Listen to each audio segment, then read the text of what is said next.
हरिओम। आप सभी आध्यात्मिक क्षेत्र में गहरी रुचि रखने वाले साधकों का ज़ेन योगा प्राथमिक कोर्स के तहत व्याख्यान क्रमांक 13 में मैं डॉक्टर रामरानी हार्दिक स्वागत करता हूं। इससे पहले के व्याख्यान में हमने अध्याय 3 को कवर किया है ना। टोटल 17 अध्याय हैं ज़ेन योगा भाग 1 में, उसमें से अध्याय 3 को कवर किया। ये इंसान का मस्तिष्क यानी मन है क्या, है ना, ये मन है क्या, उसके बारे में हमने सोचा लास्ट के अध्याय में कि इंसान का मन है क्या।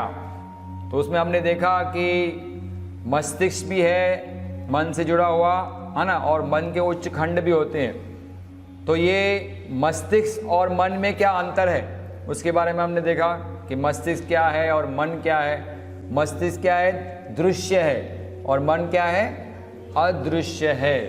इसके बारे में हमने देखा और फिर मन के बारे में और बहुत सारी बातें हमने उसमें देखी कि किस प्रकार से बाहर से सांकेतिक कोडेड इम्पल्सेस आते हैं। किसके माध्यम से आते हैं भाई, इंद्रियों के माध्यम से आते हैं। वो मस्तिष्क के जाके ग्रे मैटर, है ना, मस्तिष्क के ग्रे मैटर में जाके टकराते हैं IESM केंद्र में, और वहाँ से क्या होता है, कुछ न कुछ उसकी प्रतिक्रिया होती है। तो इस प्रतिक्रिया को क्या कहते हैं, हम कहते हैं विचार। ये क्या होता है, सांकेतिक इम्पल्सेस यानी कोडेड इम्पल्सेस गए अंदर पंच ज्ञानेंद्रियों के माध्यम से, फिर उसको विसंकेत डिकोड किया गया, और डिकोड करके जो प्रतिक्रिया हुई उसको कहते हैं हम विचार। और इन विचारों के समूह को क्या कहते हैं, आपका मन। तो ये मन मस्तिष्क से जुड़ा हुआ है, फिर भी वो क्या है, अलग है। और फिर कैसे अलग अलग प्रकार के मन हैं जो आपस में जुड़ते हैं तो लगाव निर्माण करते हैं। अगर आपस में उनकी शत्रुता है तो वो घृणा होती है, तो शत्रुता निर्माण होती है। और फिर कभी कभी उपेक्षा होती है, या तो लगाव भी नहीं और शत्रुता भी नहीं। और किस प्रकार से इन्होंने बताया कि हमारे मन में कुछ फिक्स सांचे होते हैं, फिक्स पैटर्न पहले से ही बने होते हैं, जिसके अनुसार हमारे टेप रिकॉर्डर थॉट्स होते हैं, जिसके अनुसार हम लोग जिंदगी भर उन्हीं थॉट्स में बहते रहते हैं। जब तक कोई मनुष्य इस ड्रिफ्ट वॉचिंग को, यानी मन में क्या विचार चल रहा है, जब हम एक गहरी सोच कर रहे हैं उसके बारे में अध्ययन नहीं करता, ड्रिफ्ट वॉचिंग नहीं करता, हमारे मन के अंदर क्या चल रहा है उसको ऑब्जर्व नहीं करता, तब तक उसको वो आदमी चेंज नहीं करता है, और वो नॉर्मल अपनी ज़िंदगी फिक्स बहाव में ही ज़िंदगी पूरी बह जाती है, जब तक उसको हम लोग नियंत्रण नहीं करते। अब आगे का चौथे चैप्टर में हम देखेंगे, चौथे अध्याय में, क्या हम सोचते हैं और कैसे, है ना, क्योंकि मन का मेन कार्य क्या है भाई, सोचना, है ना। तो हम क्या सोचते हैं और कैसे सोचते हैं उसी के बारे में यहाँ पे बताएंगे डॉक्टर सहज जी हमको। तो बता रहे हैं यहाँ पे क्या कार्य प्रणालियाँ होती है मस्तिष्क के ग्रे मैटर में जब हम सोचते हैं। कार्य प्रणालियाँ यानी कौन सी मेंटल ऑपरेशंस होती हैं मस्तिष्क के ग्रे मैटर में। जैसे आपको मैंने बताया विचार निकलते कहाँ हैं, जब आपके बाहर के कोई संकेतिक यानी कोडेड इम्पल्स आते हैं, टकराते हैं ग्रे मैटर से, तब विचार निर्मित होते हैं। तो उसी को ही कहते हैं सोचना, यानी विचार निर्माण होना यानी क्या, सोचना। तो वो क्या कार्य प्रणालियाँ यानी क्या मेंटल ऑपरेशन होती हैं जब हम मस्तिष्क आपका जब सोचता है, ग्रे मैटर में जब इम्पल्सेस आते हैं, टकराते हैं और फिर विचार निकलते हैं, तो उस समय में क्या कार्य प्रणाली होते हैं उसके बारे में बताएंगे। सांकेतिक आवेग मस्तिष्क को प्राप्त होते हैं इसके माध्यम से पंच ज्ञानेंद्रियों के द्वारा, और ग्रे मैटर के निर्धारित स्पॉट पर वो विसंकेतिक किए जाते हैं। कोडेड इम्पल्सेस आए आपके मस्तिष्क के ग्रे मैटर के फिक्स स्पॉट्स पे टकराते हैं, और टकराने के बाद उसको डिकोड किया जाता है, और वो क्या होता है, विचार निर्माण करता है। इस विसंकेतन को हम बुलाते हैं सोचना, और ग्रे मैटर के निर्धारित स्पॉट से शुद्ध बाहर आते समय इसे कहते हैं शुद्ध मन ऊर्जा। यानी जो विसंकेतन हुआ, कोडेड इम्पल्स गया, डिकोड हुआ, और जब वो बाहर आता है तो उस शुद्ध मन की ऊर्जा को क्या कहते हैं, शुद्ध मन ऊर्जा। यानी जो पहला जो विचार निर्मित होता है, ऐसा जो प्योर एनर्जी बाहर आती है ना, विचार भी क्या है, एक प्रकार की एनर्जी है, जो जैसे ही बाहर आती है उसको उसी समय कहते हैं प्योर माइंड एनर्जी, शुद्ध मन ऊर्जा। ठीक है, जब ये निर्धारित स्पॉट यानी IES से कुछ चीज टकराई और उससे कुछ बाहर प्रतिक्रिया हुई, वो जो शुद्ध रूप में है उसको हम कहते हैं प्योर माइंड एनर्जी। ये बाहर जाने वाले विसंकेतिक आवेग या तो रोक के रखा जा सकता है, यानी दर्ज किया हुआ बिना बाहरी अभिव्यक्ति किए हुए, अथवा अभिव्यक्त किया जा सकता है शब्दों अथवा क्रियाओं में। यानी कोडेड इंपल्स आया, डिकोड हुआ, बाहर जाने वाली अब ऊर्जा, अब विचार आया, वो या तो उसको दर्ज करके हम रोक के रख सकते हैं, या तो उसको अभिव्यक्त यानी प्रकट कर सकते हैं, एक्सप्रेस कर सकते हैं। किसमें? या तो शब्दों में एक्सप्रेस करेंगे, या तो कर्मों में यानी क्रियाओं में एक्सप्रेस करेंगे। या तो हम कुछ क्रिया करेंगे, है ना, कोई चीज देखा हमने, उसके ऊपर हमारे अंदर गया, हमारा कुछ थॉट निर्माण हुआ, थॉट के हिसाब से हमारी प्रतिक्रिया हुई, तो उसको हम शब्दों में व्यक्त कर सकते हैं, या तो फिर क्या कर सकते हैं, क्रियाओं में व्यक्त कर सकते हैं, या तो उसको अंदर ही दबा के रोक सकते हैं। एक हो गई प्योर माइंड एनर्जी स्टेट, जहां पे सिर्फ अभी विचार की शुरुआत हुई, लेकिन अभी तक वो अंदर भी दबाया भी नहीं गया। दूसरा, शुरुआत तो हुई, लेकिन हमने क्या किया, बाहर की सर्कमस्टेंसेस के हिसाब से उसको बाहर आने नहीं दिया। मन में ही विचार उठा, हाँ इसने आज ये शर्ट तो पहनी है, लेकिन मुझे ये शर्ट पसंद नहीं है, लेकिन मैंने उसको क्या किया, बाहर शब्दों में कहा नहीं, अंदर ही थॉट को क्या कर दिया, दबा दिया। और फिर कहा, कभी कभी उसको शब्दों में प्रकट के, आज तुमने ये शर्ट भी तुम्हारे ऊपर जच नहीं रही है, तो ये क्या किया, हमने शब्दों में उसको प्रकट कर दिया। और फिर कभी कभी हम लोग कुछ क्रियाओं में भी उसका प्रकट करते हैं। तो इस प्रकार से ये कोडेड इंपल्स जाएंगे, डिकोड होंगे, या तो शुद्ध मन ऊर्जा रहेगी अवस्था, प्योर माइंड एनर्जी स्टेट, या तो थॉट सप्रेस्ड, या तो थॉट एक्सप्रेस्ड। अब एक्सप्रेस करने के दो तरीके हैं, या तो शब्दों में, या तो क्रियाओं में कर सकते हैं। दर्ज किया हुआ बाहर जाने वाला आवेग होता है दबा हुआ विचार। बाहर जाने वाले आवेग का शब्दों अथवा कर्मों में अभिव्यक्ति को कहा जाता है क्रिया या तो कर्म। अगर उसको बाहर अभिव्यक्त नहीं करते हैं यानी दबा हुआ विचार, और अगर अभिव्यक्त करते हैं, एक्सप्रेस करते हैं, तो उसको कहते हैं क्रिया या तो कर्म, या तो वो शब्दों में या तो क्रियाओं में होता है। सामान्य तौर पे क्रिया को योग में समझा जाता है कर्म के कार्य के रूप में। जो भी हम क्रिया करते हैं उसको कहते हैं भाई ये कर्म किया, हमने आपसे कुछ बातचीत की, यानी आपसे हमने आपको कुछ एक्सप्रेस किया थॉट को, और फिर उसके साथ कुछ कर्म किया, यानी यहाँ से कुछ चीज उठा के वहां पे रखी, तो क्रिया की, है ना, तो उसके कारण क्या हुआ, इसको कहते हैं हमने ये कर्म किया। वास्तव में जो उभरता हुआ बाहर जाने वाला आवेग है मस्तिष्क के नियुक्त केंद्रों से, जो कि उसकी अपरिवर्तित अवस्था शुद्ध अथवा अनभिव्यक्त मन ऊर्जा को कहा जाता है कर्म। यानी जो एक्चुअली कर्म होता है ना, वो सिर्फ हम जो शब्दों में व्यक्त करते हैं या क्रिया करते हैं, जो एक्शन करते हैं, एक्शन, वो आपका कर्म नहीं लिखा जाता है। कर्म को क्या लिखा जाता है कि जैसे ही आपके अंदर आवेग आया, कोई स्टिमुलस आया, आपने मन में कुछ विचार उठा, भले उसको दबा दिया, भले उसको बाहर आने न दिया, फिर भी क्या हो गया, आपका मानसिक लेवल पे कर्म हो गया घट। तो कर्म उसी को लिखा जाएगा, न कि आपने जो बाहर व्यक्त किया उसको कर्म काउंट किया जाएगा। आप समझ रहे हैं मेरी बात? यानी समझो, एग्जाम्पल लेते हैं कि भगवान बुद्ध बैठे हैं अपने ध्यान अवस्था में, कोई व्यक्ति आता है उनके ऊपर थूक देता है, तो क्या किया उन्होंने, कोई प्रतिक्रिया न दिखाई, है ना, उसको कहते हैं प्योर माइंड एनर्जी स्टेट। यानी उनको अवेयरनेस रही, जागरूकता रही कि किसी ने मेरे ऊपर थूका, यानी ये क्रिया जो घटी उन्होंने उसको अनुभव किया, लेकिन मन में भी उनके कोई प्रतिक्रिया उठी नहीं, उसको कहते हैं प्योर माइंड एनर्जी स्टेट।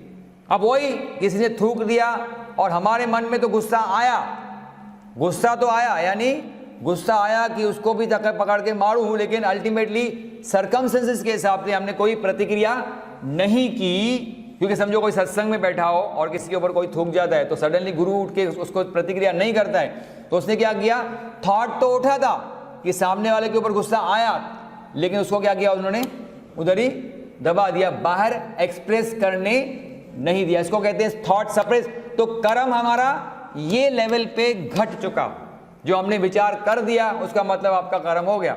फिर अच्छा हुआ या बुरा हुआ, है ना, वो उसके ऊपर डिपेंड करता है आपका फल कैसे होगा। अब तीसरा क्या होता है, हमने तो किसी ने थूक दिया, हमारे मन में गुस्सा भी आया, अब 2-4 गालियां उसको शब्दों के माध्यम से दे दी, तो ये हो गया तीसरा लेवल का। यानी आपने अभिव्यक्ति की, अभी क्या किया, आपने एक्सप्रेस किया, लेकिन क्या किया, सिर्फ शब्दों में। और वही जब और ज्यादा तीव्रता हो गई और मन में गुस्सा ज्यादा और बढ़ गया, आपका ई और एस केंद्र ज्यादा उत्तेजित हो गया, तो क्या किया, थूका, उठे, पकड़ा, झापड़ मारा उसको, तो ये क्या हो गया, ये आपने एक्शन कर दिया, एक्शन। तो समझ गए, 4 अवस्था समझ गए आप। एक है प्योर माइंड एनर्जी स्टेट, जहां पे सिर्फ अवेयर रहे कि ऐसी घटना घटी, लेकिन मन में भी कुछ आपकी प्रतिक्रिया निर्माण नहीं हुई, प्योर माइंड एनर्जी स्टेट। दूसरा है कि मन में तो प्रतिक्रिया हुई लेकिन बाहर उसको एक्सप्रेस करने नहीं दिया, थॉट हुआ लेकिन थॉट सप्रेस्ड, आपने उसको क्या किया, सप्रेस किया। फिर तीसरा है थॉट एक्सप्रेस इन वर्ड्स, और चौथा है थॉट एक्सप्रेस इन एक्शंस। तो ये चार चीजें, ये 4 लेवल के कर्म होते हैं, इसको हमें बिल्कुल डिटेल में समझ लेना है। तो हमको मालूम होना चाहिए कि कर्म हमारा कहाँ पे एक्चुअली होता है। विशिष्ट अभिव्यक्ति शब्दों अथवा कार्यों में आगे रूपांतरित की जाती है इन बातों से। जो आप अभिव्यक्ति करते हो यानी जो आप प्रतिक्रिया करते हो या तो शब्दों में या तो एक्शंस में, वो इन पर डिपेंड करती है कि आपकी संस्कृति, आपका कल्चर क्या है, आपका चरित्र क्या है, आपने कितनी शिक्षा हासिल की है, आपके आजू बाजू में परिस्थितियां क्या है, वातावरण क्या है, व्यक्तिगत स्वास्थ्य वगैरह, इन पर डिपेंड करेगा कि आप किस प्रकार से सामने वाले की प्रतिक्रिया करोगे। जैसे भगवान बुद्ध चुप होकर बैठ गए, कुछ नहीं किया, यानी उनकी वातावरण, उनकी परिस्थितियां ऐसी थी, उनकी मन की ऐसी अवस्था थी कि उन्होंने कोई प्रतिक्रिया की नहीं। और कोई इधर ही झुपड़पट्टी वाला अशिक्षित आदमी होगा, उसके ऊपर तो कोई ऐसा कोई थूके तो उठ के शायद खून भी कर दे। तो वो क्या होता है, उसकी डिपेंड करता है उसकी शिक्षा कितनी है, उसका कल्चर कैसा है, उसकी संस्कृति, उसकी शिक्षा, उसका चरित्र कैसा है, इन सब बातों पे डिपेंड करेगा कि हम सामने वाला जब हमारे पास कुछ क्रिया होती है तो उसकी हम प्रतिक्रिया किस तरीके से करेंगे। श्वसन और भोजन में हमारी मुक्ति इच्छा का विवेकहीन इस्तेमाल जल्दी ही परेशानी का कारण होता है और इस प्रकार से ध्यान आकर्षित करता है। यहाँ पे बताते हैं अभी किस प्रकार से, देखो हम सोचने को कितना कम वैल्यू देते हैं, है ना, कि सोचने के क्षेत्र में हम समझते हैं कि ऐसा क्षेत्र है कि हम मुक्त कभी भी कुछ भी सोच सकते हैं हमारे माइंड में और उसका कुछ भी परिणाम होने वाला नहीं। जबकि श्वसन और भोजन में थोड़ी सी भी लापरवाही करो, थोड़ी सी भी लापरवाही, यानी अगर श्वसन को रोक के तो रखाओ, 5 मिनट रोक के दिखाओ, अस्वस्थ हो जाओगे, इम्पॉसिबल होगा, जी नहीं सकते हो आप। भोजन में तो भूखे रख के दिखाओ, 4-5 दिन से ज़्यादा आदमी अस्वस्थ हो जाएगा। इसलिए क्या होता है, परेशानी निर्माण होती है, इस प्रकार से वो ध्यान आकर्षित करता है। इसलिए हम लोग उसको निग्लेक्ट नहीं करते हैं, उसके ऊपर पूरा ध्यान देते हैं कि हमारा श्वसन हम बरोबर लें और भोजन हम लोग नियमित रूप से लें, इसलिए क्योंकि उसमें परेशानी निर्माण होगी अगर उसको हम गलत तरीके से इस्तेमाल करेंगे। लेकिन हालांकि सोचने में ऐसा महसूस किया जाता है कि यह खुद का निरपेक्ष क्षेत्र है जो कि ठहरा गया है किसी भी प्रकार की अधिकता के दुरुपयोग से या दुरुपयोग से।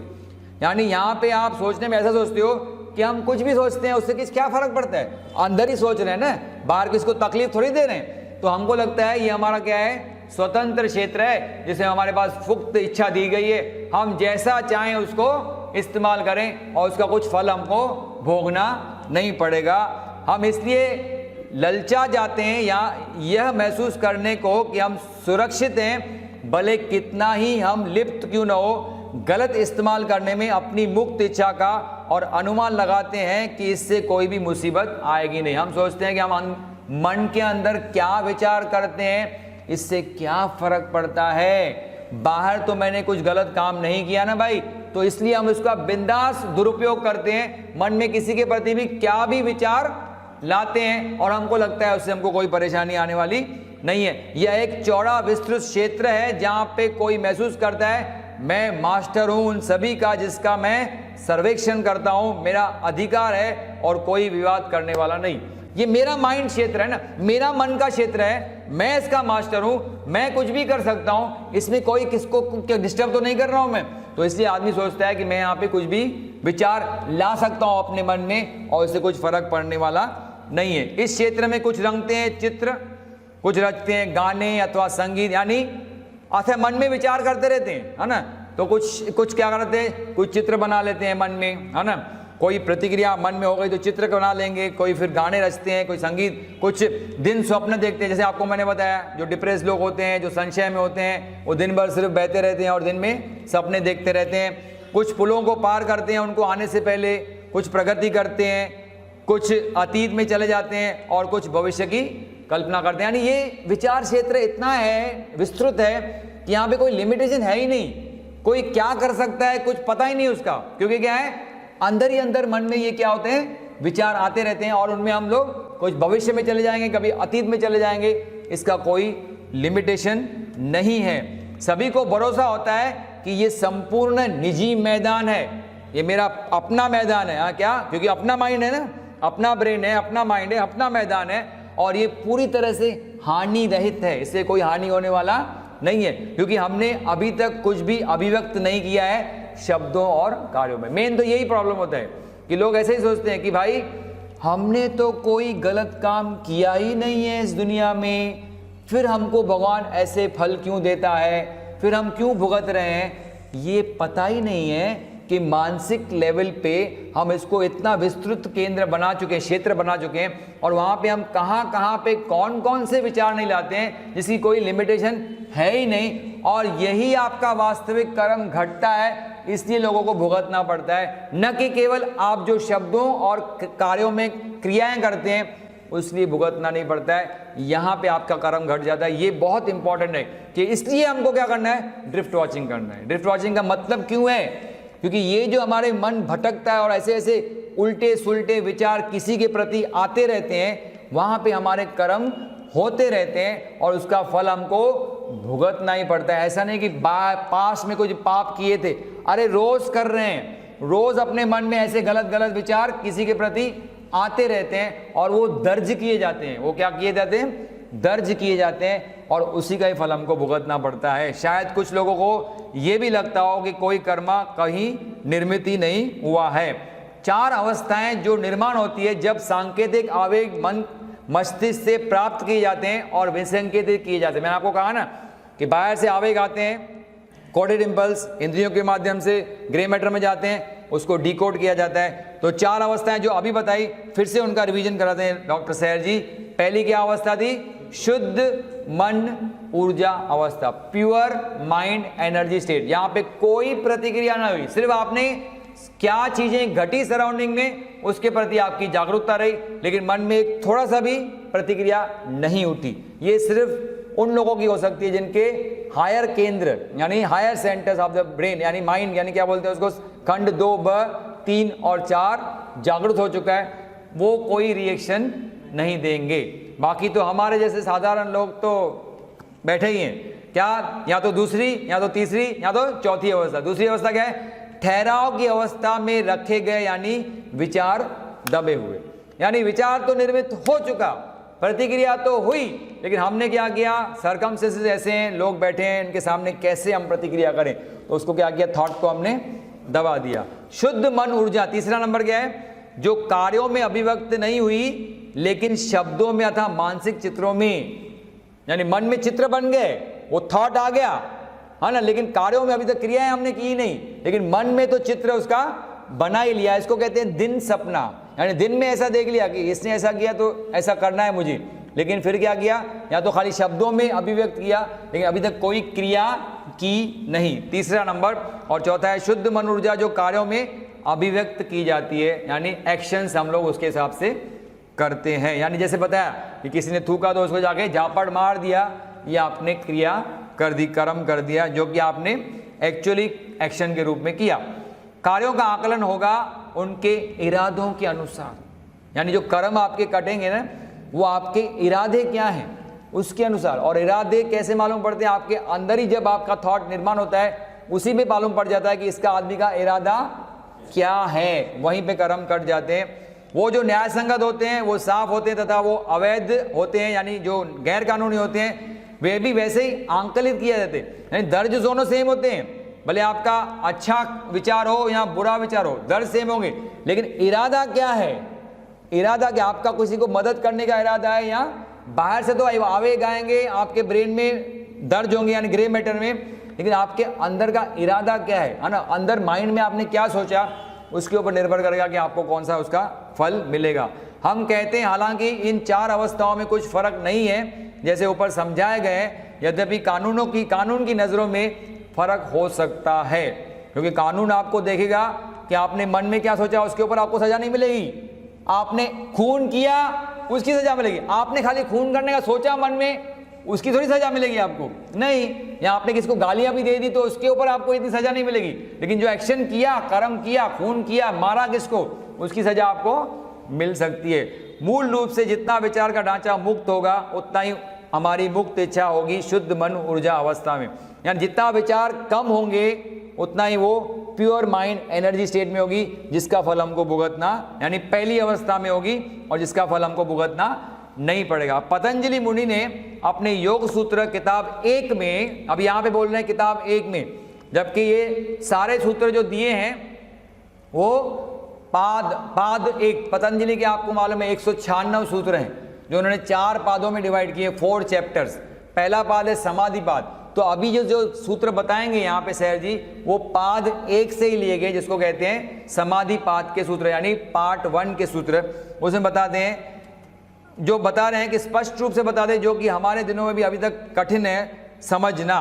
वो लिखते हैं क्या, पतंजलि मुनि का पहले भाग का यानी पहले पाद का 5वां सूत्र बताते हैं यहाँ पे। पहले पाद की शुरुआत उन्होंने की थी, अथ योगानुशासनम योगः चित्तवृत्ति निरोधः तथा दृष्टु सदुपे स्थानम वृत्ति सारूप्यम मित्रत्व। 4 सूत्र बताने के बाद फिर वृत्तियों के बारे में बताते हैं क्या, कि वृत्तयः पंचतयः क्लिष्टा क्लिष्टा। इसका मैंने सूत्र यहाँ पे लिखा है कि वृत्तयः पंचतयः क्लिष्टा क्लिष्टा, यानी योग यानी क्या, चित्त की वृत्तियों का निरोध। जो उन्होंने सूत्र में सेकंड सूत्र में बताया, योग इज इक्वल टू चित्त वृत्ति निरोध। चित्त यानी क्या, मन यानी क्या, according to Jain yoga conscious mind, यानी खंड 1। कहने का मतलब क्या है, जागरूक मन खंड 1 यानी माइंड सेक्शन नंबर 1 यानी चित्त। तो चित्त की वृत्तियों का निरोध, इसको बोलते हैं वृत्ति यानी मॉडिफिकेशन ऑफ माइंड। हाँ, तो कंट्रोल यानी ये जो मॉडिफिकेशन हमारे जो सडनली जो आते हैं सांकेतिक आवेश टकराते हैं और वो विसंकेतिक विचार निर्माण होते हैं, इन्हीं के ऊपर क्या करना, नियंत्रण करना यानी योग है। और ये वृत्तियां कैसे हो सकती है, 5 प्रकार की हो सकती है। वो बताते हैं यहाँ पे कौन सी, मन की अवस्थाएं होती हैं 5 और वे सुख अथवा पीड़ा के अधीन है, वे कष्टदायक हैं या तो ये कष्टदायक नहीं है। यानी 5 प्रकार की मॉडिफिकेशन होती है माइंड की। तो ये 5 प्रकार की मॉडिफिकेशन पांचों ही या तो कष्टदायक हो सकती है या तो क्या हो सकती हैं, कष्टदायक, यानी या तो आपको सुख दे सकती हैं या तो आपको दुखी कर सकती हैं। तो ये 5 अवस्थाएं क्या है वो छठे सूत्र में बताते हैं। ये जो गतिविधियां हैं, ये जो वृत्तियां हैं, ये 5 कौन सी हैं, प्रमाण, विपर्यय, विकल्प, निद्रा, स्मृतयः। ये जो उन्होंने बताया अपने ग्रंथ में, ओरिजिनल सूत्र ये है कि प्रमाण, विपर्यय, विकल्प, निद्रा और स्मृति।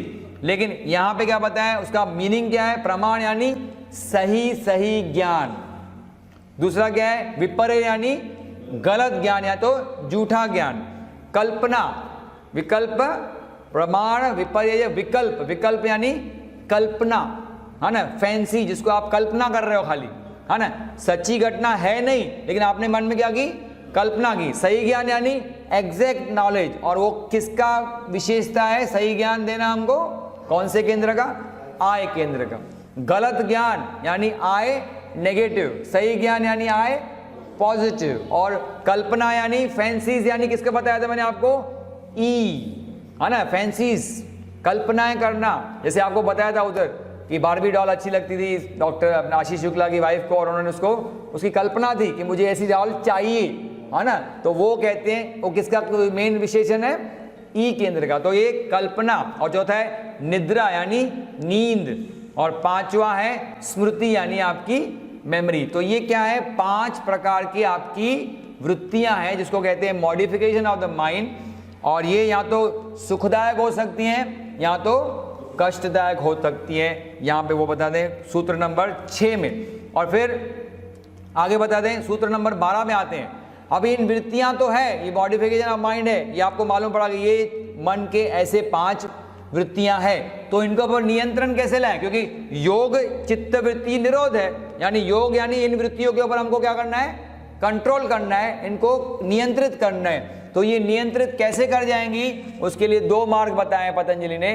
क्या बताया यहाँ पे, इन मन के आंतरिक अंग के रूपांतरों का नियंत्रण लाया जा सकता है अथक प्रयास और गैर लगाव के माध्यम से, जो कि फेमस सूत्र है अभ्यास वैराग्याभ्याम तन निरोधः। यानी यहाँ तो आपको ये 2 मार्ग बताएं कि इनको अगर आपको कंट्रोल में रखना है, नियंत्रण करना है इन वृत्तियों के ऊपर, यानी योग साध्य करना है, तो दो तरीके हैं, अभ्यास और वैराग्य। अभ्यास यानी वही चीज बार बार करनी है, और वैराग्य यानी डिटैचमेंट यानी गैर लगाव, जो यहाँ पे बता रहे हैं कि क्या हो सकता है, गैर लगाव के माध्यम से या तो अभ्यास के माध्यम से आप इनके ऊपर क्या कर सकते हो, नियंत्रण ला सकते हो इन वृत्तियों के ऊपर। फिर 13वें सूत्र में बताते हैं कि अथक प्रयास, यानी अभ्यास का मतलब क्या होता है, तो अथक प्रयास होता है निरंतर कोशिश मन की गतिविधियों को रोक के रखने की, यानी जो हमारा मन बार बार भागता रहता है, कोई तो सामने से आवेग आया, कोडेड इंपल्स आया, और सडनली उसकी हम लोग प्रतिक्रिया करते रहते हैं, यानी ये भागते रहता है बाहर के विषयों की तरफ। तो इसको क्या करना है, प्रयास करके उसको रोक के रखना, उसको बाहर भागने न देना, इसी को कहते हैं अभ्यास करना। इसका मतलब है छोटी छोटी चीजों में मुक्त इच्छा का इस्तेमाल, यानी छोटी छोटी जो चीजें, छोटी छोटी चीजें आगे जाके बताने वाले हैं। छोटी छोटी चीजें यानी क्या, भोजन, श्वसन, सेक्स, है ना, सोचना, नींद, ये छोटी छोटी चीजें, इसमें अपने को क्या करना है, हम अपनी मुक्त इच्छा का क्या कर सकते हैं, इस्तेमाल। यानी हम जब चाहें तब हम सोएंगे, अपने हिसाब से नहीं सोएंगे कि भाई 1 बजे सोए 2 बजे सोए, अभी हम लोग कवर करने वाले हैं 5वें चैप्टर में, है ना। जब चाहें तब भोजन करेंगे, जितना चाहें उतना भोजन करेंगे, जितना चाहें उतना ही सेक्स करेंगे, जितना चाहें उतना ही सोच के ऊपर नियंत्रण रखेंगे, यानी जो हमारे विचार भागते रहते हैं। तो ये छोटी छोटी चीजों में जब आप अपनी मुक्त इच्छा का इस्तेमाल कर सकते हो, जिसको कहते हैं यूज ऑफ फ्री विल, यानी हमारी इच्छा से हम कर रहे हैं, जबरदस्ती हम लोग नहीं कर रहे हैं, तब आपको, इसको मतलब है आप अभ्यास कर रहे हो, और इससे आपका क्या होगा, चित्त की वृत्तियों के, यानी जो मन इधर उधर भागता रहता है उसके ऊपर नियंत्रण होगा। यहां पे बता रहे हैं तत्, इसको अभी जो संस्कृत में सूत्र दिया है पतंजलि ने, वो क्या है, तत्र स्थितो यत्नो अभ्यास, यानी प्रयत्न करना पड़ेगा। इन छोटी छोटी चीजों में आपको बहुत ही प्रयास करना पड़ेगा। दिखती बहुत छोटी है और वो ध्यान बहुत बड़ा दिखता है, अरे ध्यान करना है, ध्यान करना है। इन छोटी चीजों के ऊपर हम लोग निग्लेक्ट करते हैं, कभी ध्यान नहीं देते, लेकिन इन छोटी चीजों के ऊपर नियंत्रण करेंगे तो आप अपनी मुक्त इच्छा का इस्तेमाल कर पाएंगे, और जब मुक्त इच्छा का इस्तेमाल कर पाएंगे तब आपका ऑटोमेटिकली मन का भाग 1 यानी खंड 1, जो यहाँ वहाँ सारा दिन चित्र बनाते रहता है, उसकी वो चित्र फॉर्मिंग यानी पिक्चर फॉर्मिंग हैबिट क्या हो जाएगी, कम हो जाएगी, वो स्थिर हो पाएगा, और तभी आपका संभावना बढ़ेगी कि आपका खंड 2ब खुलेगा, या तो आप क्रिटिकल सर्टन स्टेज तक पहुंचोगे। आगे बताते हैं 14वें सूत्र में, ये तो बहुत बढ़िया सूत्र है जो आपको सबने सुना होगा, सतु दीर्घ काल। ये अभ्यास कैसे होना चाहिए, सिर्फ अभ्यास तो करना है, प्रयत्न के साथ करना है, छोटी छोटी चीजों में आपको मुक्त इच्छा का इस्तेमाल चाहिए, तो ये अभ्यास आपका कैसे होना चाहिए वो बताते हैं। सतु दीर्घ काल नैरंतर्य सत्कारा सेवितो दृढ़ भूमि ही, जो कि सैर जी अपने किताब में क्या बताते हैं, जब प्राप्त की जाने वस्तु वाली वस्तु, ध्यान से सुनिए बहुत इंपॉर्टेंट है, जब प्राप्त की जाने वाली वस्तु पर्याप्त रूप से मूल्यवान होती है, जो चीज आपको प्राप्त करनी है, क्या प्राप्त करना है आपको भाई, योग के क्षेत्र में क्या प्राप्त करना है, CCS क्रिटिकल सर्टन स्टेज पे जाना है, वो आपको प्राप्त करनी है, तो उसका मूल्य होना चाहिए आपके मन के अंदर, पर्याप्त मात्रा में उसका मूल्य होना चाहिए, और उसकी प्राप्ति की दिशा में प्रयास लगातार पाले जाते हैं, यानी उसी की प्राप्ति करनी है। हमारे मन में सारा दिन चलता है कि विचार, हमें कहाँ जाना है, CCS तक जाना है। अब उस प्राप्ति के लिए आप क्या करते हो, प्रयास क्या कर रहे हो, लगातार क्या कर रहे हो, प्रयास कर रहे हो, बिना किसी विराम के, एक भी दिन छुट्टी नहीं। और हम लोग इधर 3 दिन छुट्टी ले रहे हैं एक भी दिन छुट्टी, उस डायरेक्शन में हमें जब जाना है तो हमें एक भी दिन छुट्टी लेनी नहीं, कोई विराम नहीं। हमारा पूरा लक्ष्य क्या होना चाहिए, इसको कहते हैं अभ्यास, यही अभ्यास है। सतु दीर्घ काल निरंतर, निरंतर बिना कोई निरंतर, अंतर नहीं चाहिए कोई इसमें। और फिर क्या बता रहे हैं, बिना किसी विराम के फिर मन की स्थिरता हासिल की जाती है। जब ऐसा करोगे कि उसी के सारा दिन आप सोचते हो और उसी की डायरेक्शन में आप जाते हो बिना किसी विराम के, तो क्या हो जाएगा, आपका चित्त स्थिर हो जाएगा, यानी वो पक्की जड़ पकड़ लेगा, जिसको कहते हैं दृढ़ भूमि ही। सतु दीर्घ काल निरंतर सत्कारा सेवितो, श्रद्धा के साथ करोगे और करोगे, यानी श्रद्धा के साथ, यानी इसके हिसाब से क्या, डीप इंटरेस्ट के साथ, प्रीति के साथ, है ना, उसके साथ जब आप करोगे अभ्यास तो फिर आपको कोई रोक नहीं सकता। तो तीसरे सूत्र में क्या बता रहे हैं, अब यहां पे बताते हैं वो बहुत ही फेमस सूत्र है जो कि बताएगा आपको कि आप तो सोच रहे हो आपको सीसीएस पे जाना है, आप सोच रहे हो मुझे आत्म साक्षात्कार चाहिए, है ना। तो जब हम उस दिशा में जाते हैं, जो दिशा में प्रगति करते हैं, तो उसमें कुछ बाधाएं आती हैं। उसमें क्या आती है ना, obstacles in the soul journey of है ना, soul recognition, obstacles in the journey of soul recognition, यानी आत्मा को रिकॉग्नाइज करना है, आत्म साक्षात्कार करना है। तो उस डायरेक्शन में जब हम बढ़ते हैं तो उसमें कुछ अड़थड़े, कुछ बाधाएं, है ना, कुछ कहते हैं उसको बाधाएं, यानी उसको बाधाएं कहते हैं, और वो आती हैं हर एक योग के क्षेत्र में। जो भी आकांक्षी है, जो इस क्षेत्र में आगे बढ़ता है, उसमें ये बाधाएं आ सकती है। उन्होंने पहले से ही बता दिए कि आत्मा की अनुभूति में बाधाएं होती है 9। कितनी होती है भाई? 9, जो कि इस सूत्र में, फेमस सूत्र में बताया उन्होंने। व्याधि, स्त्यान, संशय, प्रमाद, आलस्य, अविरति, भ्रांति दर्शन, अलब्ध भूमिकत्व, अनवस्थितत्वानि, चित्त विक्षेपास ते अंतराया। ये बाधाओं को उन्होंने क्या नाम दिया है? अंतराय। यानी ये क्या है? बाधाएं निर्माण, चित्त में बाधाएं निर्माण करने वाली है, जो आपके सोल की जर्नी तक जब आप जाते हो, सोल रिकॉग्निशन यानी आत्म साक्षात्कार की जर्नी में, ये चित्त में बाधाएं उत्पन्न होती हैं। और ये 9, पहला है व्याधि। व्याधि यानी शरीर की दुर्बलता, शारीरिक दुर्बलता। आपका शरीर ही दुर्बल है, आपका शरीर ही बीमार है, तो क्या करोगे? कौन सा अभ्यास करोगे? यहां तो बोलते हैं निरंतर अभ्यास करना है, तो आपको अभ्यास कर ही नहीं पाओगे अगर आपका शरीर दुर्बल है या तो बीमार है। दूसरा है मानसिक निष्क्रियता, है ना, मेंटल इनर्शिया। व्याधि स्त्यान, स्त्यान यानी मेंटली आपका इनर्शिया है, यानी आपका केंद्रों का संतुलन बिगड़ा हुआ है। केंद्रों का संतुलन बिगड़ा हुआ है यानी क्या? आए तो चाहता है कि मैं अभ्यास करूं, लेकिन ई और एस उसको अभ्यास करने देंगे नहीं, तो इसको कहते हैं मानसिक निष्क्रियता, मेंटल इनर्शिया। कितना भी मन में पक्का इरादा करोगे, कल से तो हम पक्का करेंगे 15 मिनट ड्रिफ्ट वॉचिंग, लेकिन कल फिर आता नहीं है और आदमी मेंटली, क्योंकि वो आय केंद्र को ई और एस का सपोर्ट मिलता नहीं, इसलिए कहते हैं मेंटल इनर्शिया। फिर बोलते हैं तीसरा व्याधि स्त्यान संशय।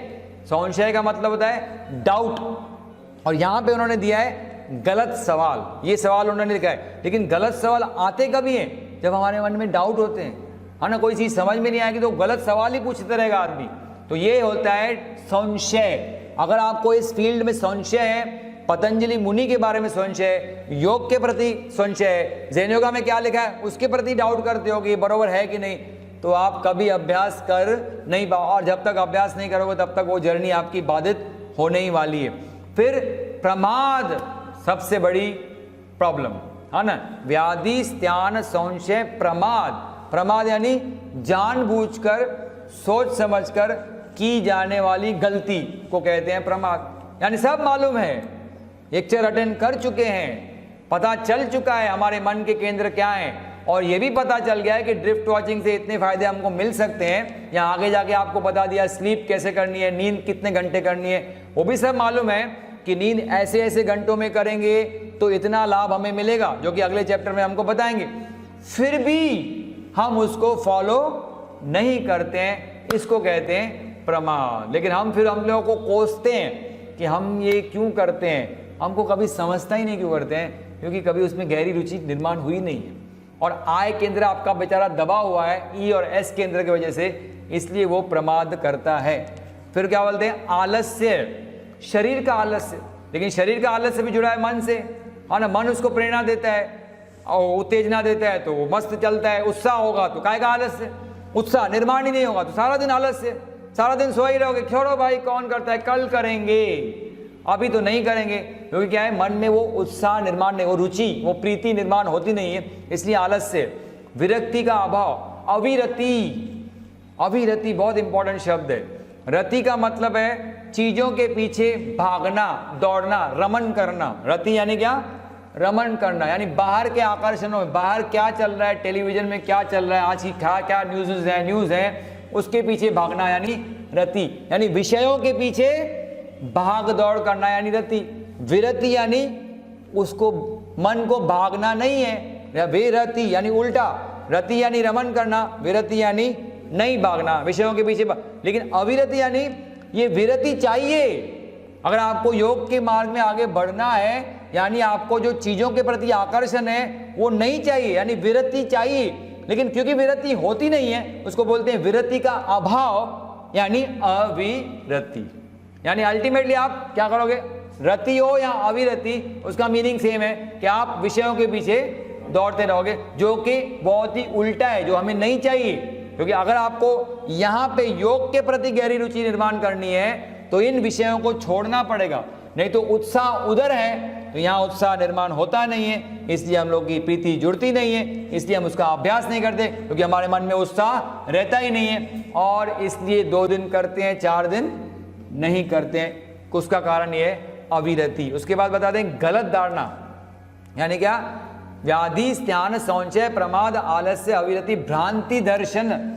भ्रांति दर्शन यानी कुछ कुछ ऐसी अनुभूतियां जो कि सच्चाई से बहुत दूर है, बस आँख का बंद करके बैठे और कुछ न कुछ आंखों के सामने ऐसे चित्र निर्माण हो गए, कुछ फ्लैशेस आ गए और कुछ संवेदनाएं होने लगी बॉडी में, तो हम समझ लेते हैं कि हम तो पहुंच गए, हाँ हम तो क्या हो गए, शायद हमारा सेक्शन 2 भी खुल गया, सेक्शन 3 खुल गया, है ना। तो इस प्रकार से जो गलत इमीडिएटली नहीं होता है, इन्होंने कहा है लंबे समय तक अभ्यास करना पड़ेगा, लंबे समय तक आपको मन के ऊपर नियंत्रण रखना पड़ेगा, तब ये आ सकती है पॉसिबिलिटी।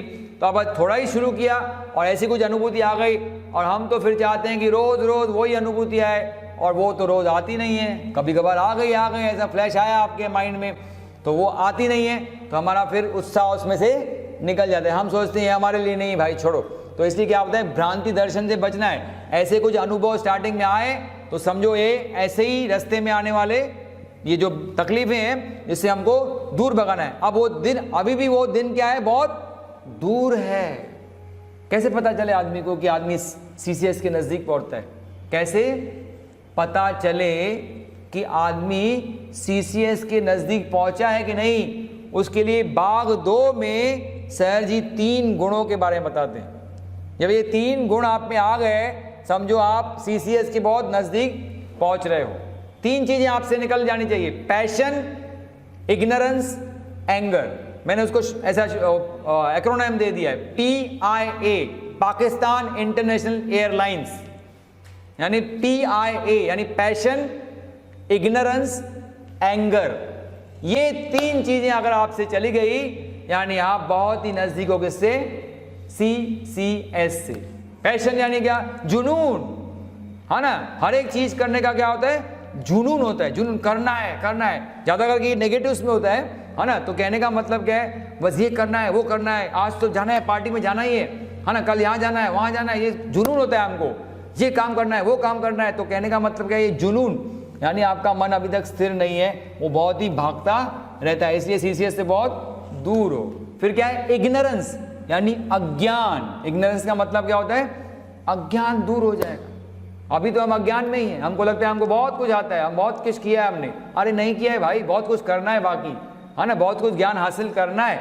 तो ये अज्ञान जब दूर हो जाएगा, जब हम खुद को क्या समझेंगे कि हमको तो कुछ आता नहीं है, हमें तो और कुछ सीखना है, जब अपनी बोट को हम क्या करेंगे, खाली करेंगे, तभी कुछ नई चीजें अंदर आएगी, तो आपका मन शांत होगा, यानी आप फिर नजदीक पहुंच रहे हो। यानी आपको ये रियलाइज हो गया कि मुझे अभी तक बहुत कुछ आता नहीं है और मुझे बहुत कुछ सीखना है। इग्नोरेंस चला जाएगा। फिर एंगर, गुस्सा, यानी कोई भी चीज घटे, जैसे भगवान बुद्ध थूक के गया ना, कोई गुस्सा नहीं, नहीं बाहर, नहीं शब्दों में, नहीं दबा हुआ विचार भी नहीं, कुछ भी नहीं, यानी इसको कहते हैं एंगर गया। तो पैशन गया, इग्नोरेंस अज्ञान गया, और गुस्सा, ये 3 चीजें आपसे अंदर से निकल गई, यानी आप समझो कि आप बहुत ही उसके नजदीक जा रहे हो, जिसका नाम है CCS।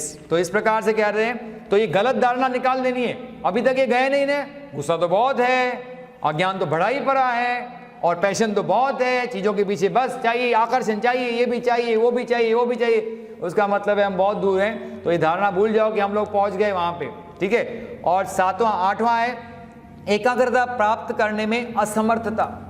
एकाग्रता यानी इसको कहते हैं कि आप बैठते तो हो किसमें, कि हम ध्यान करने का प्रयास करेंगे, लेकिन वो एकाग्रता, वो कंसंट्रेशन प्राप्त नहीं होती है। तो ये भी क्या है, एक बड़ा अड़थड़ा, अलब्ध भूमिकत्व। और वो क्यों नहीं प्राप्त होती है, क्योंकि हम मन का गलत हिस्से को इस्तेमाल कर रहे हैं एकाग्रता करने के लिए, जो कि उसके लिए वो बना ही नहीं है। Mind number 1 not fit for ध्यान, हम उसको एकाग्रता करने की कोशिश करते हैं उसके माध्यम से, जबकि माइंड 2A अभी डेवलप नहीं हुआ और उसका विशेष गुण है एकाग्रता करना। तो इसलिए भी लोग इस मार्ग पे हट जाते हैं, क्योंकि वो सोचते हैं कि हम ध्यान करेंगे, एकाग्रता करेंगे, लेकिन कर नहीं पाते हैं। और अगर ध्यान जमता भी है थोड़ा थोड़ा, तो ध्यान स्थिति को टिकाए रखने में विफलता जब हासिल होती है, यानी ध्यान थोड़ा जमता है, थोड़ा तो जमता है, लेकिन फिर टिका नहीं रख सकते हैं। 5 सेकंड जमा फिर भटक गया, 5 सेकंड 10 सेकंड जमा फिर भटक गया, तो इसको बोलते हैं टिकाए न रखने में, यानी अलब्ध भूमिका, व्याधि स्त्यान संशय प्रमाद आलस्य अविरति भ्रांति दर्शन, अलब्ध भूमिकत्व अनवस्थितत्व, यानी उस स्थिति में हम लोग क्या कर सकते हैं, ज्यादा देर तक रुक नहीं सकते। ये है आत्मा की अनुभूति में, है ना, obstacles in the soul recognition. आत्म साक्षात करने में जो 9 अनुभूतियां, यानी जो बाधाएं आती है, जैसे उसको कहते हैं अंतराय आते हैं, वो यहाँ पे इस सूत्र के माध्यम से पतंजलि मुनि ने बताया, जो कि उस जमाने में बताए 2500 साल पहले, लेकिन आज भी बहुत ही वो प्रैक्टिकल है। और ज़ेन्योगा के हिसाब से उसको अगर हम कनेक्ट करके देखेंगे ना, तो बहुत ही प्रैक्टिकली लगते हैं यहाँ पे। और फिर बताते हैं कि अगर आपको अभी चित्त की स्थिरता हासिल करनी है, चित्त को क्या करना है, स्थिर करना है, तो इसके लिए बहुत ही प्रैक्टिकल मार्ग बताया पतंजलि ने, जो यहाँ पे इस सूत्र के माध्यम से 33वें नंबर सूत्र, पाद नंबर 1, 33वां सूत्र क्या है बता रहे हैं, मैत्री करुणा मुदितो उपेक्षाणाम। ध्यान देना, 4 शब्द, मैत्री करुणा मुदितो उपेक्षाणाम, सुख दुख पुण्य अपुण्य विषयाणाम, भावनातस चित्त प्रसादनम। चित्त प्रसादनम का मतलब होता है चित्त आपका प्रसादनम, यानी प्रसन्न। चित्त आपका प्रसन्न कब रहेगा, जब आप ये चीजें इन सिचुएशंस में अपने मन की ये अवस्था निर्माण करोगे। क्या कि आपकी सिचुएशन आई सामने, कोई आप सुखी आदमी को देखते हो, किसी सुखी आदमी को देखते हो, तो उससे क्या करना चाहिए, हमें मैत्री, मित्रता करनी चाहिए। और हम सुखी आदमी को देखते हैं, हमारे मन में जलन, ईर्ष्या, ये आदमी सुखी है, हम तो सुखी नहीं है ना। तो कहने का मतलब क्या है, कोई सुखी व्यक्ति को देखो तो मन में भावना क्या निर्माण होनी चाहिए, उससे हमारी मित्रता होनी चाहिए। भाई कोई बैर भावना नहीं, कोई जलन नहीं, कोई ईर्ष्या नहीं, मित्रता। आप हमारे मित्र हो, हम आपसे कुछ सीखेंगे कि आप सुखी कैसे हुए, है ना। तो इस प्रकार से सुखी लोगों के प्रति मित्रता की भावना, दुखी लोगों के प्रति क्या, करुणा की भावना, उनके ऊपर दया आनी चाहिए। वो दुखी आदमी है ना, और दुखी आदमी को हम लोग कभी कभी ऐसे ही भगा देते हैं, फटकार देते हैं। कोई भिखारी आता है, बेचारा दुखी आदमी है, 2 पैसे की जरूरत है, क्या करें, कोरोना का काल है, इतना पैसे की तंगी है, कुछ मदद मांगने आते हैं तो हम उसको फटकार देते हैं। बड़ी बड़ी संस्थाएं फटकार देती हैं, नहीं है हमारे पास, जाओ पैसा, जबकि बहुत भरा पड़ा है। तो दुखी के प्रति क्या होना चाहिए, हमारी करुणा की भावना होनी चाहिए, तभी आपका मन क्या हो जाएगा, चित्त प्रसादनम। तो मैत्री करोगे सुखी लोगों के साथ, दुखी लोगों के साथ क्या करोगे, करुणा की भावना। फिर क्या करोगे, पुण्य लोग, जो लोग पुण्य का काम कर रहे हैं, मुदितो यानी क्या मतलब होता है, प्रसन्नता होनी चाहिए हमें। हमारे मन में कोई आदमी पुण्य का काम कर रहा है, सच्चाई से चल रहा है कोई, और अच्छा काम कर रहा है जिससे दूसरों का फायदा हो रहा है, ऐसे व्यक्ति को सोच के भी हमारा फिर क्या होता है, हम खुश नहीं होते उससे। वो पुण्य का काम करता है लेकिन हमें उतनी खुशी नहीं मिलती है, तो ये खुशी न मिलना यानी हमारे मन में कहाँ ना कहाँ पे गड़बड़ है। जबकि सामने वाला अच्छा काम कर रहा है तो हमें उसकी खुशी, प्रसन्नता होनी चाहिए। भाई कोई तो है, हम तो नहीं कर पाए, ये तो कर रहा है, तो इसको देख के हम खुश क्यों नहीं हो। तो इसको क्या होना चाहिए, मुदित, यानी आपके मन में प्रसन्नता निर्माण हो चाहिए। कौन, जो लोग पुण्य का काम कर रहे हैं, और जो अपुण्य का काम कर रहे हैं उनकी क्या करना चाहिए, उपेक्षा। उपेक्षा यानी निग्लेक्ट करो। अपुण्य का काम कर, आप अगर कोई अपुण्य पाप का काम कर रहा है उसको देख के आप उसमें इन्वॉल्व हो जाओगे और फिर खुद को दुखी करोगे, उससे कोई फायदा नहीं।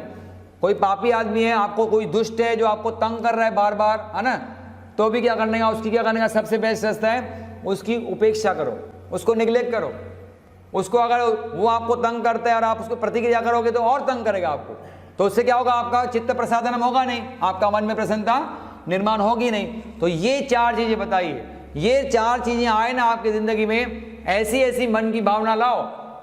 सुखी लोग देखो मित्रता, दुखी लोग देखो करुणा, है ना, पुण्य काम करने वाला देखो मुदित प्रसन्नता, अपुण्य काम करने वाला देखो उपेक्षा करो। तो आपका क्या रहेगा, मन हमेशा शांत रहेगा और वो हमेशा प्रसन्न रहेगा। कितना बढ़िया सूत्र बताया इन्होंने। तो ये बता रहे हैं आगे 34वें नंबर सूत्र में कि प्राण के नियमन अथवा प्राण वायु के नियमन से भी चित्त की शांति लाई जा सकती है। यानी एक मार्ग तो ये है, आप मन को प्रसन्न करना है तो एक मार्ग ये है कि मैत्री करुणा मुदितो उपेक्षा नाम, जो अभी बताया मैंने आपको। दूसरा मार्ग क्या है कि प्राण के नियमन, प्राण के नियमन यानी प्राण शक्ति, प्राण का मतलब होता है प्राणायाम, यानी क्या, प्राणों के ऊपर आयाम, आयाम यानी नियंत्रण, तो प्राण आयाम यानी प्राण शक्ति के ऊपर हमें क्या करना चाहिए, कंट्रोल। उससे भी यानी प्राण वायु के नियमन से भी क्या हो सकता है, चित्त की शांति निर्माण की जा सकती है, आपका चित्त को शांत किया जा सकता है अगर आपने क्या किया, प्राण के ऊपर यानी प्राण शक्ति के ऊपर नियंत्रण किया। और उसका सबसे बढ़िया तरीका जो दिया है जैन योगा में वो है 3 टप्पे लयबद्ध श्वसन यानी 3 स्टेप रिदमिक ब्रीदिंग, जो हम चैप्टर नंबर 12 में कवर करने वाले हैं। यानी श्वास के ऊपर नियंत्रण, यानी जो हम प्राणायाम नॉर्मली करते हैं उसमें हम क्या करते हैं, 4 अंकों में सांस लिया या 5 अंकों में सांस लिया, 10 अंकों में सांस छोड़ा। उस समय के दौरान हम क्या कर रहे हैं, अपने ब्रीदिंग रेट को, इसको कहते हैं दीर्घ श्वसन, यानी लंबे लंबे सांस लेते हैं, लंबे लंबे सांस छोड़ते हैं। 1 मिनट में नॉर्मल श्वास की गति है 14 से 18 या 18 से 20, तो यहाँ पे हम लोग करते हैं 4 या 5 प्रति मिनट। लेकिन कब तक होता है वो, जब तक हम वो कर रहे हैं।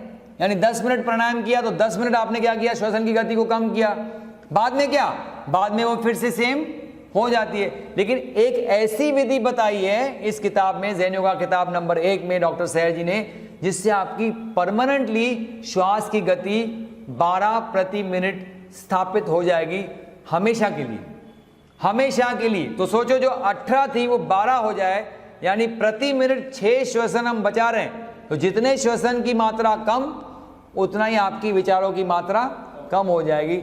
इसलिए बता रहे हैं कि प्राणों के ऊपर भी नियंत्रण, यानी प्राण शक्ति के ऊपर नियंत्रण, जो कि लाई जाती है किसके माध्यम से, 3 स्टेप रिदमिक ब्रीदिंग, जो आगे चल के हमको डॉक्टर सैर जी इसी अध्याय में, इसी किताब के भाग 1 में बताएंगे।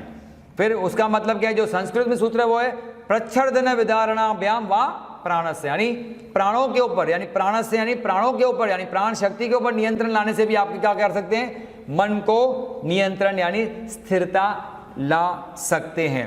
अब 37वां सूत्र बता दें, जो कि इस प्रकार से है किताब में, वीतराग वा विषय, वीतराग विषयम वा चित्तम, यानी ये बता रहे हैं एक एक अलग अलग प्रकार के मार्ग बता रहे हैं कि आपके चित्त की स्थिरता, या तो आप अभ्यास वैराग्य अभ्याम, बताया मैंने आपको 2 मार्ग है, या तो क्या करो मैत्री करुणा मुदितो उपेक्षा नाम, वो बताया। फिर या तो क्या करो प्राणों के ऊपर नियंत्रण करो, तो भी आपका चित्त स्थिर हो सकता है। या तो यहाँ बताते हैं कि वीतराग विषयम वा चित्तम, या कोई वीतराग व्यक्ति है, यानी वीतराग व्यक्ति यानी क्या, जिनके राग सब समाप्त हो गए, जिनके सब अटैचमेंट सब क्या हो गए, टूट चुके हैं। यानी कोई भी उन्नत व्यक्ति, जिसका भी नाम ले लो आप, स्वामी विवेकानंद जी के गुरु, है ना, या फिर कोई भी ले लो जो उन्नत, गुरु नानक साहब हो गए, भगवान बुद्ध हो गए, भगवान महावीर हो गए, ये सब क्या है, वीतराग व्यक्ति है। इनके विषयों में चिंतन करने से भी क्या हो सकता है, आपकी चित्त की स्थिरता आप हासिल कर, इनकी अगर जीवनी देखोगे और उन जीवनी को आप फॉलो करोगे, अपनी जिंदगी में अपनाओगे, तो भी आपके चित्त को क्या हो सकती है, स्थिरता प्राप्त हो सकती है। जो कि यहाँ पे बता रहे हैं डॉक्टर सैर जी के हिसाब से, जैन योगा में क्या बताते हैं कि चित्त को स्थिर किया जाता है और भ्रांति से मुक्त किया जाता है, जैसे कि नीचे का स्वभाव रूप यानी शुद्ध किया जाता है, और अब उसमें लिप्त नहीं होता मन के मूल अनुपात में बदलाव अथवा कीटाणु शोधन कक्ष का विकास, जैसे कि बाद में दिखाया जाएगा। यानी चित्त को आप स्थिर कर सकते हैं कैसे, जब आपका नीचे के मन का स्वभाव आप क्या कर सकते हैं, उसमें ज़्यादा लिप्त नहीं होंगे। नीचे का मन यानी क्या, नीचे का मन यानी क्या, नीचे का मन यानी कॉन्शियस माइंड, यानी जो IES केंद्र हमको यहाँ वहाँ लिप्त होने दो करते हैं, प्रेरित करते हैं, उसमें हम अभी क्या हो रहे हैं, लिप्त नहीं हो रहे हैं। तो क्या हो जाएगा, फिर आपके आजू बाजू में, जैसे आपको मैंने कल भी बताया इससे पहले के व्याख्यान में, एक कीटाणु शोधन कक्ष है ना, डिसइंफेक्शन चैम्बर निर्माण हो जाएगा, जिसमें बाहर से आवेग तो आएंगे लेकिन आप उसमें प्रतिक्रिया, जैसे एक कांच की एक दीवार हो जाएगी आपके चारों तरफ से, जो बाहर के आवाज टकराएंगे और वापस चले जाएंगे, आप पे यहाँ पे प्रतिक्रिया निर्माण नहीं होगी, तो वो निर्माण हो जाएगा। और मन के मूल अनुपात में बदलाव, व्हाट डू मीन बाय मन के मूल अनुपात में बदलाव, हमारा करंट जो रेशियो है IESM का वो है 2:4:8:2, तो ये जब बदल जाएगा क्या 5:2:1, तब जाके क्या हो सकता है कि आपका जो बेस है यानी जो पार्ट 1 है मन का केंद्र वो शांत हो जाएगा, तब हमारे उच्च केंद्र क्या हो सकते हैं, हम खोल सकते हैं, और उससे क्या होगा, हमारे मन में और स्थिरता निर्माण होगी। आगे बता रहे हैं 48वें सूत्र में, उसका समझना ग्रहण बोध अब बिल्कुल सही होता है, मन के विभाग 2, 3 और 4 पूरी तरह से विकसित हो जाते हैं। ऐसा जो प्रगत योगी होता है, जो अपने मन के विभाग यानी खंड 1 को अभी शांत कर सकता है ना, शांत कर सकता है, जैसे मैंने बताया, उसका जो समझना होता है, उसका जो ग्रहण बोध होता है वो एग्जैक्ट होता है, यानी क्या होता है, एग्जैक्ट, यानी सच्चाई उसको पूरी तरह से समझ में आती है। क्यों? क्योंकि ऐसे मनुष्य का मन का विभाग 2 ब और 3 और 4 अभी क्या हो रहा है, खुलते जा रहा है, इसलिए उसको सच्चाई का ज्ञान मिलता है। उसको पतंजलि सूत्र में बताएं, रुतंबरा तत्र बद्धा, रुतंबरा यानी सच्चाई से उसका मन भर जाता है, क्योंकि अभी क्या होता है, वो मन के एक पहले केंद्र के हिसाब से यानी पहले खंड के हिसाब से नहीं चलता है, अब उसके हायर केंद्र क्या हो गए, क्योंकि उसने ये सब अभ्यास किया है, उसने डिटैचमेंट का अभ्यास किया है, अभ्यास बहुत दिनों से किया है, और उसने अपनी प्राण शक्ति को भी नियंत्रित किया है, 3 स्टेप रिदमिक ब्रीदिंग का अभ्यास किया है, छोटी छोटी बातों में भी मुक्त इच्छाओं का इस्तेमाल किया है, यानी फूड और ये श्वास और ये नींद और ये सेक्स और ये विचार यानी ड्रिफ्ट वॉचिंग, ये सब अभ्यास कर लिया है उसने, तब उसका मन क्या हो जाए, सच्चाई से बढ़ जाता है, तो उसको जो नॉलेज मिलता है वो एग्जैक्ट नॉलेज मिलता है। इसको कहते हैं रुतंबरा तत्र प्रज्ञा, यानी ऐसा योगी अभी बहुत ही नजदीक है किसके, उस निर्बीज समाधि के। तो ये 48वां सूत्र है, किसमें, पाद 1 का 48वां सूत्र है, जबकि पाद 1 का 51 सूत्र टोटल है। और लास्ट सूत्र में बताते हैं निर्बीज समाधि के बारे में, तस्यापि निरोधे सर्व निरोधा निर्बीज समाधि ही, है ना। तो सब जब छोड़ देता है इंसान, कोई चीज से अटैचमेंट बचता नहीं है, तस्यापि निरोधे सर्व निरोध, यानी सब चीजों का क्या करता है, वो निरोध करता है, उसको कहते हैं निर्बीज समाधि, जो कि फाइनल अवस्था है जहां पे हमको पहुंचना है। उसका मतलब है जैन योगा के हिसाब से खंड 4, है ना, खंड 4 के उच्चतम शिखर, यानी ब्रह्मांडीय चेतना की सबसे उच्चतम अवस्था, जिसमें आदमी उस ब्रह्मांड के साथ क्या हो जाता है, एक रूप जुड़ जाता है। अब आखिरी सूत्र में बताते हैं, यानी 49वें सूत्र में बता रहे हैं, वो सूत्र इस प्रकार से, श्रुतानुमान प्रज्ञाभ्याम अन्य विषया विशेषार्थत्वात्, क्या बता रहे हैं यहाँ पे, यह विशेष ग्रहण बोध अनोखा होता है, ध्यान से सुनना, ये आखिरी सूत्र है इस लेक्चर का, यह विशेष ग्रहण बोध अनोखा होता है और प्रकट करता है वो जो तर्क संगत मन भी नहीं प्रकट कर सकता है। गवाही, साक्ष्य, अनुमान और निष्ठा का इस्तेमाल करके मन के विभाग 3 व 4 का कार्य मन के विभाग 1 के सीमाएं होती है।